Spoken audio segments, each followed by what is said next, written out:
This is a Mobil Chef microwave oven. It eats fuses. Model number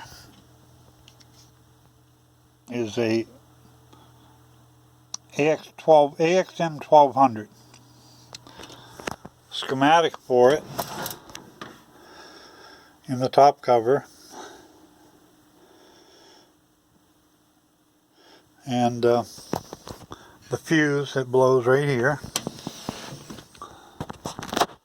So following the schematic in, the power comes in the power cord, goes into the fuse, out of the fuse, runs across the top over here to a thermal switch. Shows up on the schematic. If I can get it to work. There we go. So there's your fuse at the power plug, up to the fuse, over to a thermal switch. Then it comes over and it goes through a couple interlocks. Now these interlocks are for the door.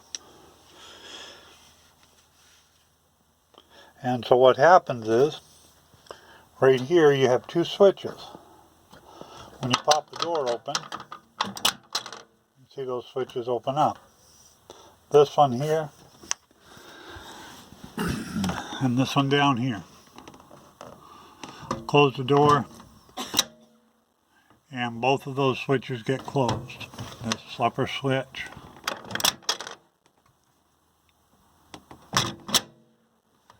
And then down here is a third switch.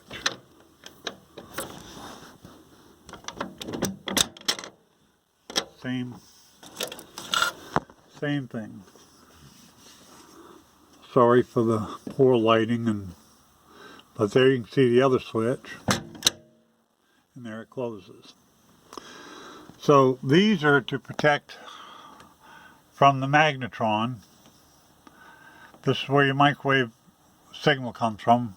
Here on the two red wires on the top is another thermal switch, like the temperature switch at the top of the cavity, the top of the cooking cavity.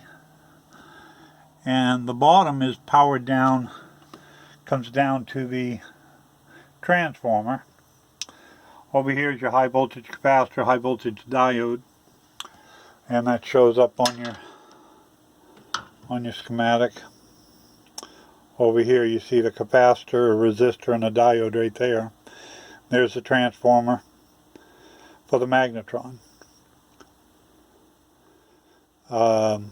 This is your thermal switch on the magnetron.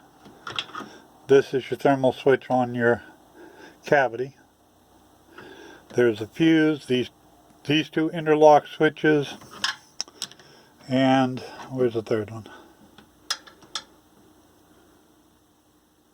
Oh, down here at the bottom of it says secondary interlock switch.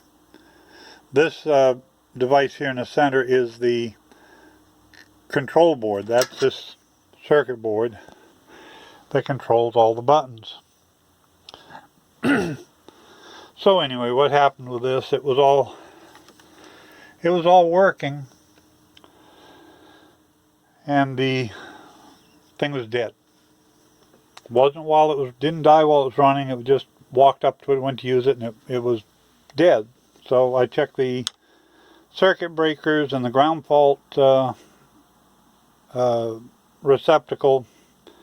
None of those. So I pull it out, I open it up, and there's a blown fuse. I replaced the fuse, and it worked fine, and I go to use it, and it's blown again. So there's not a whole lot to this thing.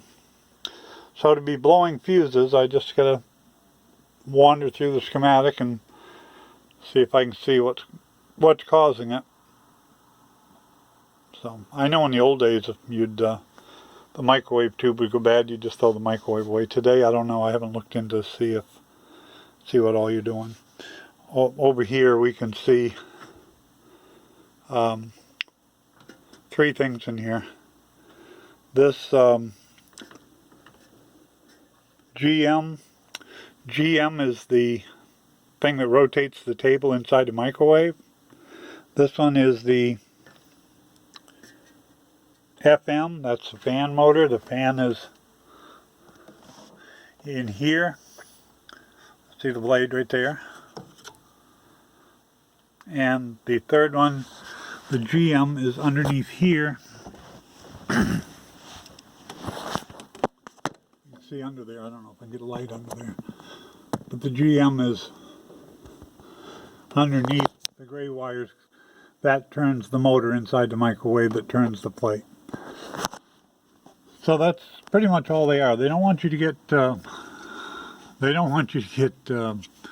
radiated. They don't want you to burn your hand. It'd be an awful lawsuit. So they have 3 interlock switches, it looks like. I'm guessing those 3 interlocks, they're all on the door. There it is. You open that door, they're all going to fail. That one and those 2 up there. So they don't want you to open the door and reach your hand in. You'd own their company, probably. So there's not a lot to it. The transformer for the microwave tube, the magnetron, the blower motor, the wires for that, the wires going to your various interlocks, and your control board. Transformer on your control board, it shows on the schematic. The three winding transformer that goes to your magnetron, shown on the schematic. Right there, as I said earlier, that's a interlocks, that's temperature switch. The magnetron gets too hot, it shuts down. That's the power that runs the magnetron. Should be another set of wires going in, I think, for the somewhere. I don't know. So anyway, that's all there is to it.